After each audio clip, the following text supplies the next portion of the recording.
বিমান বিধ্বস্ত, দগ্ধ শরীরে শিশুদের বাঁচানোর চেষ্টা করা শিক্ষিকা এখন লাইফ সাপোর্টে।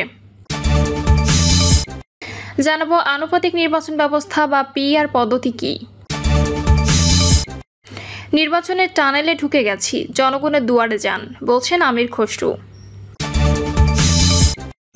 এবং সর্বশেষ জানাবো তত্ত্বাবধায়ক সরকার প্রধান নিয়োগে ভোট নয়, রাজনৈতিক ঐক্যমত্য গ্রহণযোগ্য পথ, বলছেন জামাত নেতা তাহের। শুনছিলেন সংবাদ শিরোনাম, এবারে বিস্তারিত। বিমান বিধ্বস্ত, দগ্ধ শরীরে শিশুদের বাঁচানোর চেষ্টা করা শিক্ষিকা এখন লাইফ সাপোর্টে। ঢাকার উত্তরার মাইলস্টোন স্কুলের কোঅর্ডিনেটর মাহরিন চৌধুরী। শিশুদের হাত ধরে স্কুল গেট পার করানো তার নিত্যদিনের দায়িত্ব, কিন্তু আজ সোমবার দুপুরে সেই স্কুল গেটেই ঘটে গেল ভয়াবহ ঘটনা। সোমবার মাইলস্টোন স্কুল অ্যান্ড কলেজের একটি ভবনে বিধ্বস্ত হয় বিমান বাহিনীর প্রশিক্ষণ বিমান। এতে মুহূর্তে ছড়িয়ে পড়ে আগুন, পুড়ে যায় মাহরিনের শরীর। সেই পোড়া শরীর নিয়ে চেষ্টা করেন শিশুদের বাঁচাতে।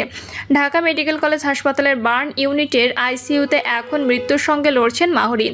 তার শরীরের প্রায় 80% দগ্ধ হয়েছে বলে জানা গেছে।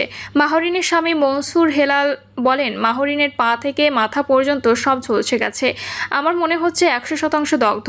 তবে লাইফ সাপোর্টে নেওয়ার আগে স্বামীর সঙ্গে কথা বলেন মাহরিন। এ বিষয়ে মনসুর হেলাল বলেন, মাহরিন বলেছেন, স্কুল ছুটির পর বাচ্চাদের নিয়ে বের হচ্ছিলাম, ঠিক তখনই গেটের সামনে বিমানটি বিধ্বস্ত হয়। নিজে দগ্ধ হলেও সে সময় তিনি বাচ্চাদের বাঁচানোর চেষ্টা করেন।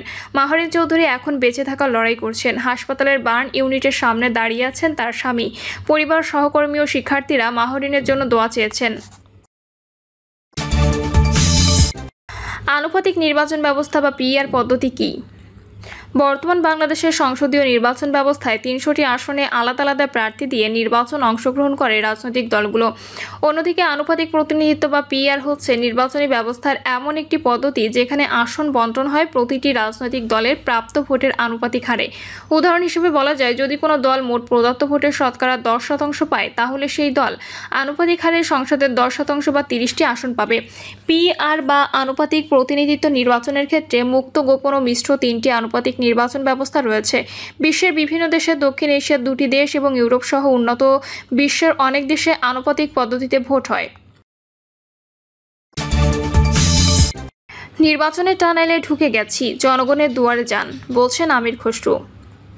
আসন্ন জাতীয় নির্বাচনকে কেন্দ্র করে দলীয় নেতাকর্মীদের সক্রিয় হওয়ার আহ্বান জানিয়েছেন বিএনপির স্থায়ী কমিটির সদস্য আমির খসরু মাহমুদ চৌধুরী। নির্বাচনের কার্যক্রম শুরু হয়ে গেছে উল্লেখ করে তিনি বলেন, আপনারা সবাই ঐক্যবদ্ধ থাকতে হবে। আমরা কিন্তু নির্বাচনের টানেলে ঢুকে গেছি। সবাই নির্বাচনী কার্যক্রম শুরু করেন, জনগণের দুয়ারে যান। আমির খসরু বলেন, প্রত্যেকের এলাকায় মানুষের বাড়িতে বাড়িতে যান এবং উঠান বৈঠক করেন। মানুষ আপনার কাছে আসবে না, আপনাদের যেতে হবে। ওই আগের মতো বক্তব্য দিয়ে হবে না, জনগণের দুয়ারে দুয়ারে যেতে হবে। সবাইকে প্রস্তুত থাকার নির্দেশ দিয়ে তিনি বলেন, নির্বাচন শুরু হয়ে গেছে, সবাই মিলে কাজ করতে হবে। যার যার এলাকায় সবাই নির্বাচনী কার্যক্রমে নেমে যান।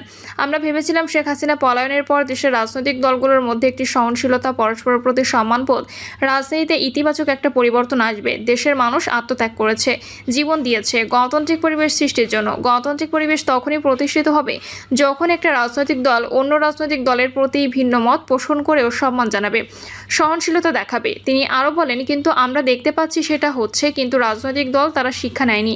তারা শেখ হাসিনার কাছ থেকে ওই বদ অভ্যাসগুলো এখনও বাংলাদেশে চালু রাখতে চায়। শেখ হাসিনাকে এ ধরনের চরিত্রের জন্য বাংলাদেশের মানুষ বিতাড়িত করেছে। সেই রাজনৈতিক সংস্কৃতি বাংলাদেশের মানুষ আর গ্রহণ করবে না। সুতরাং আগামী দিনের রাজনীতি পরিষ্কারভাবে পরস্পরের সম্মানবোধের রাজনীতি হতে হবে, সহনশীলতার রাজনীতি হবে, একে অপরের সঙ্গে ভিন্ন মত পোষণ করে সম্মান প্রদর্শন করতে হবে। আমির খসরু বলেন, যারা ব্যক্তিগত চরিত্র হননে নেমেছেন, রাজনৈতিক ব্যক্তিদের বিরুদ্ধে অশালীন বক্তব্য রাখছেন, উস্কানিমূলক বক্তব্য রাখছেন, বাংলাদেশের রাজনীতিতে তাদের কোনো ভবিষ্যৎ নেই। বাংলাদেশের মানুষ আজকে ভিন্ন রাজনীতি দেখতে চায়, সুষ্ঠু সম্মানজনক রাজনীতি দেখতে চায়।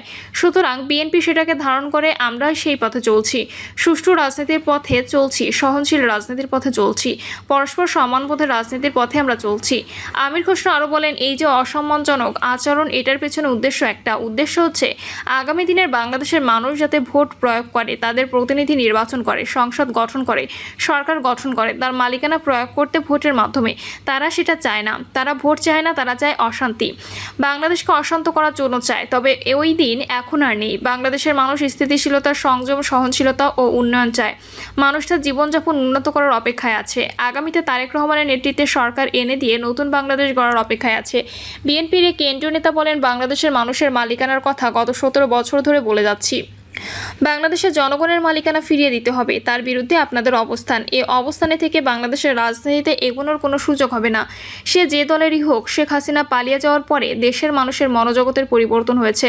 তারা পরিবর্তন চায় এবং পরিবর্তনটা আসবে নির্বাচনের মাধ্যমে। আর তৃতীয় কোনো পথ নেই। নির্বাচনের মাধ্যমে যে সংসদ হবে, সরকার হবে, তারাই বাংলাদেশের পরিবর্তন আনবে মানুষের ম্যান্ডেট নিয়ে, জনগণের সমর্থন নিয়ে এই পরিবর্তন করবে। এর বাইরে কোনো পরিবর্তন করার কারো অধিকার নেই। প্রধান বক্তার বক্তব্যে মাহবুবুর রহমান শামীম বলেন, একটি মহল বিএনপির ভারপ্রাপ্ত চেয়ারম্যান তারেক রহমানের বিরুদ্ধে অনবরত মিথ্যা প্রচারণা চালাচ্ছে। লন্ডনে ডক্টর মোহাম্মদ ইউনূস ও তারেক রহমানের বৈঠকে ফেব্রুয়ারিতে নির্বাচন নিয়েও ষড়যন্ত্র করছে। নির্বাচন যাদের ভরাডুবি হবে তারাই এ ষড়যন্ত্রে লিপ্ত রয়েছে। কিন্তু তারেক রহমানের বিরুদ্ধে ষড়যন্ত্র মানে বাংলাদেশ ও গণতন্ত্রের বিরুদ্ধে ষড়যন্ত্র। সরকারকে বলতে চাই, আগামী ফেব্রুয়ারির মধ্যে নির্বাচনের ব্যবস্থা করতে হবে। আওয়ামী লীগের আমলে কোনো নির্বাচন হয়নি, জনগণ ভোট দিতে পারেনি, তাই জনগণ এখন ভোট দেওয়ার জন্য উন্মুখ হয়ে আছে। তত্ত্বাবধায়ক সরকার প্রধান নিয়োগে ভোট নয়, রাজনৈতিক ঐকমত্য গ্রহণযোগ্য পথ, বলছেন জামায়াত নেতা তাহের। তত্ত্বাবধায়ক সরকার প্রধান নিয়োগে ভোট নয়, রাজনৈতিক ঐকমত্য প্রক্রিয়াকে একমাত্র গ্রহণযোগ্য পথ হিসেবে অভিহিত করেছেন জামায়াত ইসলামীর নায়েবে আমির সৈয়দ আব্দুল্লাহ মোহাম্মদ তাহের। তিনি বলেছেন, তত্ত্বাবধায়ক সরকার প্রধান গঠনে 5 বা 7 সদস্যের কমিটি যে দুটি প্রস্তাব এসেছে, আমরা কোনোটিরই বিরোধিতা করছি না। আমাদের মূল কথা একটাই, কমিটির সদস্য মনোনয়ন হোক সর্বসম্মতভাবে, কোনোরকম ভোটাভুটির মাধ্যমে নয়। তাহের বলেন, র্যাঙ্কড চয়েস ভোটিং বা ভোটের মাধ্যমে সিদ্ধান্ত নিলে তা নেতিবাচক রাজনীতির পথ খুলে দেবে, যার ফলে অশুভ দর কষাকষি, হর্স ট্রেডিং হতে পারে। এটা আমরা অতীতে দেখেছি। বিকল্প প্রস্তাব দিয়ে তাহের বলেন, যদি কমিটিতে রাজনৈতিক ঐকমত্য উপনীত হওয়া সম্ভব না হয়, তবে সর্বশেষ অবসরপ্রাপ্ত প্রধান বিচারপতিকে তত্ত্বাবধায়ক সরকার প্রধান করা যেতে পারে। তিনি বলেন, 5 সদস্যের কমিটি হলে সরকার ও বিরোধী দল থেকে 2 জন করে এবং তৃতীয় বৃহত্তম দল থেকে 1 জন সদস্য রাখা যেতে পারে। 7 সদস্যের কমিটির ক্ষেত্রে সরকার ও বিরোধী পক্ষ থেকে 3 জন করে এবং তৃতীয় দলের 1 জন সদস্য রাখা যেতে পারে। জামাতের এই নেতা বলেন, কমিটির সদস্য সংখ্যা যাই হোক, তা হতে হবে সর্বসম্মতিক্রমে। কাউকে বাদ দিয়ে ভোটের মাধ্যমে সংখ্যাগরিষ্ঠের বলে সিদ্ধান্ত গ্রহণ যেন না হয়। প্রধানমন্ত্রী, সংসদ নেতা ও দলের প্রধান, এই 3 গুরুত্বপূর্ণ পদ একই ব্যক্তি বহাল রাখলে রাজনৈতিক ভারসাম্য থাকে না দাবি করে তাহের বলেন, এতে সংসদ সদস্যরা মুখ খুলতে পারেন না। দলীয় নেতাকর্মীরাও আতঙ্কে থাকেন। আমরা মনে করি একজন ব্যক্তি প্রধানমন্ত্রী ও সংসদ নেতা হতে পারেন, তবে একই সঙ্গে দলের প্রধান থাকা যাবে না। এতে রাজনৈতিক কাঠামোতে ভারসাম্য ফিরে আসবে, নেতৃত্ব বিকাশের সুযোগ তৈরি হবে। তাহের আরও বলেন, রাজনীতি বন্ধ করে দেওয়ার কথা আমরা বলছি না, বরং কিছু সময় থেমে ভুলগুলো সংশোধনের জন্য বলছি, তারপর আবার রাজনীতি চলুক, কিন্তু ভারসাম্যের পথে। প্রিয় দর্শক, এই ছিল এখনকার সর্বশেষ সংবাদ। আপডেট সব সংবাদ পেতে চ্যানেলটি সাবস্ক্রাইব করে বেল আইকনটি ক্লিক করে রাখুন।